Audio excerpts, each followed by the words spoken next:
ព្រះបរមវិស្ណុលោកឬប្រាសាទអង្គរវត្តជាប្រាសាទដ៏ធំមួយ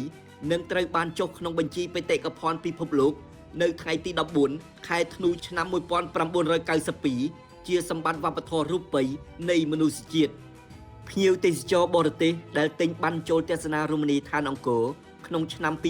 2025មានចំនួនជាង95,000 នាក់ទន្ទឹមនឹងនេះក្នុងឆ្នាំ2025ខេត្តសៀមរាបទាំងមូលទទួលបានភ្ញៀវទេសចរជាតិអន្តរជាតិសរុបជាង4លាននាក់កើនឡើង30កណ្ដកសញ្ញា 28% ធៀបនឹងឆ្នាំ2024មានចំនួនជាង3លាននាក់នេះបើយោងតាមស្ថិតិរបស់មន្ទីរទេសចរខេត្តសៀមរាបក្នុងគោលដៅផ្ដល់នូវបទពិសោធន៍ទស្សនាថ្មីឲ្យកាន់តែសម្បូរបែបជូនដល់ភ្ញៀវទេសចរជាតិអន្តរជាតិនិងដើម្បីលើកតម្កើងតម្លៃលេចធ្លោជាសកលអាជ្ញាធរជាតិអប្សរាបានសិក្សារៀបចំខ្សែទស្សនានៅតាមវង់តូចវង់ធំនិងតាមបណ្ដាប្រាសាទនានាមួយចំនួនបច្ចុប្បន្ននេះអាជ្ញាធរអប្សរាបានដាក់ឲ្យអនុវត្តជំហានដំបូងសម្រាប់ប្រាសាទមួយចំនួនក្នុងនោះមានខ្សែទស្សនាប្រាសាទអង្គរវត្តប្រាសាទតាព្រំប្រាសាទបន្ទាយស្រី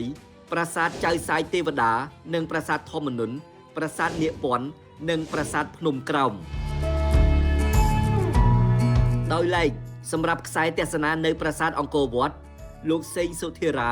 ប្រធាននាយកដ្ឋានអភិវឌ្ឍវប្បធម៌និងទេសចរបានឲ្យដឹងថា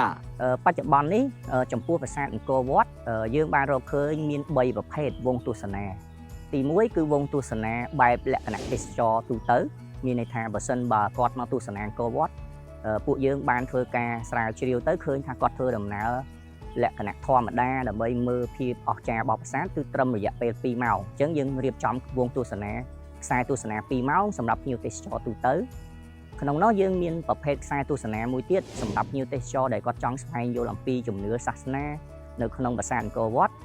យើងបានធ្វើការសិក្សាទៅមានវងទស្សនាមួយប្រភេទហ្នឹងគឺចំណាយពេលរហូតដល់2ម៉ោងកន្លះដើម្បីគាត់បានស្វែងយល់ឡើងហ្នឹងហើយមានវងទស្សនាមួយទៀតនៅក្នុងប្រាសាទអង្គរវត្តដែរបើសិនជាគាត់មានពេលគាត់ចង់ស្វែងយល់អំពីប្រវត្តិសាស្ត្រវាជាខ្សែទស្សនាប្រវត្តិសាស្ត្រនៃប្រាសាទអង្គរវត្តទាំងមូលអញ្ចឹងគាត់អាចត្រូវចំណាយពេលរហូតដល់3ម៉ោងហើយវងទស្សនាទាំង3នេះគឺយើងឃើញថាបច្ចុប្បន្នភ្ញៀវទេសចរដែលមានអ្នកប្រទេសដែលមានអីគឺគាត់បានចំណាយពេលវេលាទៅលើវងទស្សនាទាំង3ប្រភេទនេះប៉ុន្តែមានថាបើសិនជាភ្ញៀវទេសចរគាត់មានចំណាប់អារម្មណ៍ផ្សេងទៀតមានថានៅលើវងទស្សនាដែលយើងបានដាក់ឲ្យនេះមិនមែនថាយើងកំណត់ទេយើងគ្រាន់តែលើកទឹកចិត្តដើម្បីឲ្យទស្សនាបានដើរលើនៅវងទស្សនាហ្នឹងប៉ុន្តែបើសិនជាគាត់ចាប់អារម្មណ៍នៅទីតាំងផ្សេងទៀតគាត់អាចបន្តនៅលើទីតាំងដទៃទៀតដែលមានលក្ខណៈសេរី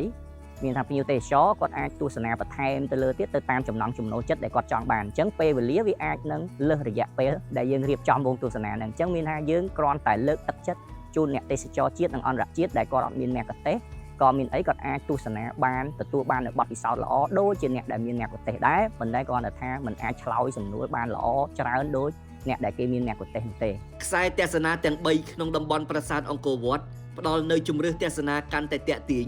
និងតម្រូវចិត្តភ្ញៀវទេសចរជាតិអន្តរជាតិទី1ទិសដៅទស្សនាបែបទេសចរ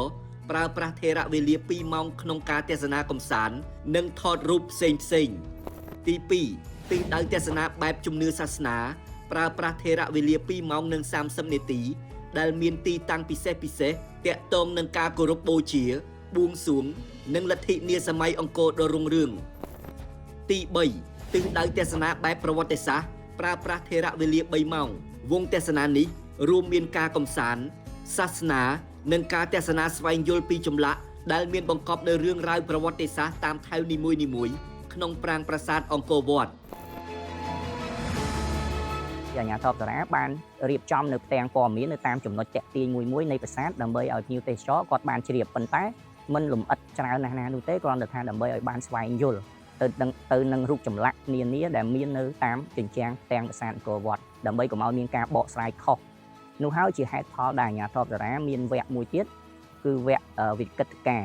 វគ្គវិកិត្តការនោះគឺជាវគ្គវិកិត្តការដើម្បីលើកទឹកចិត្តឲ្យអ្នកប្រទេសដែលគាត់បានទទួលការបណ្ដុះបណ្ដាលពីក្រសួងទេសចរហើយគាត់បានមកទទួលបណ្ដុះបណ្ដាលបន្ថែមទៀតនៅការរកឃើញស្រាវជ្រាវថ្មីដែលអាជ្ញាធរអប្សរារកឃើញថ្មីនោះហើយគឺជាការបន្ថែមនៅចំណេះដឹងពីព្រោះយើងបានដឹងហើយថាការរៀនសូត្រគឺគ្មានទីបញ្ចប់ទេអញ្ចឹងការស្រាវជ្រាវរបស់អាជ្ញាធរអប្សរាគឺតែងតែរកឃើញថ្មីរហូតទៅតាមការកំណាយផ្សេងហើយនោះហើយជាហេតុផលដែលយើងចង់ឲ្យអ្នកប្រទេសរបស់យើង មានចំណេះដឹងបន្ថែមទៀតនៅលើទីតាំងថ្មីៗដែលអាជ្ញាធរសាសនាទៅរកឃើញ